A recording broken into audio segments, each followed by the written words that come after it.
యేసు రక్తమే జయం పరిచర్య ప్రైజ్ ద లార్డ్. నవంబర్ 20వ తేదీ 2024. ఈరోజు దేవుని వాక్యము, తన్ను ఆశ్రయించు వారి ఎడల యెహోవా దయాళుడు, తన్ను వెదకు వారి ఎడల ఆయన దయచూపువాడు. విలాప వాక్యములు 3వ అధ్యాయం 25వ వాక్యము. సైన్యములకు అధిపతియగు యెహోవా పరిశుద్ధుడు పరిశుద్ధుడు పరిశుద్ధుడు. ఇశ్రాయేలీయులతో యెహోవా సెలవిచ్చినదేమనగా, నన్నాశ్రయించుడి, నన్నాశ్రయించిన ఎడల మీరు బ్రతుకుదురు అని. యెహోవా తన ప్రజలను ఎడబాయువాడు కాడు, తన స్వాస్థ్యమును విడనాడువాడు కాడు.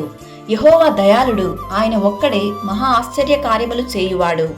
యెహోవాను ఆశ్రయించుడి, ఆయన బలమును ఆశ్రయించుడి, ఆయన సన్నిధి నిత్యము వెదకుడి.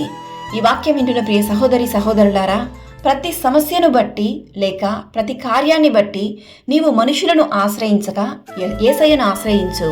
ఆయనే నీకు సహాయము దయచేయును, నీ మానసిక స్థితిని మార్చును, ఆత్మీయ జీవితంలో ఇంకనూ నిన్ను పరిశుద్ధపరచును.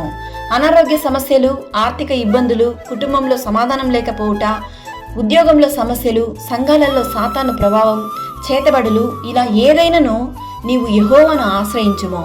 ఆయన దయచూపువాడు, ఆయన నిన్ను సిగ్గుపరచనివ్వడు, నీపై దయ చూపించి నిన్ను ఆశీర్వదించి దీవించును. నీ సకల సమస్యలలో అన్నిట్లో నుండి ఆయన నిన్ను విడిపించును. సకల ఘనత మహిమ ప్రభావములు యేసయ్యకు మాత్రమే కలుగునుగాక. ఆమేన్.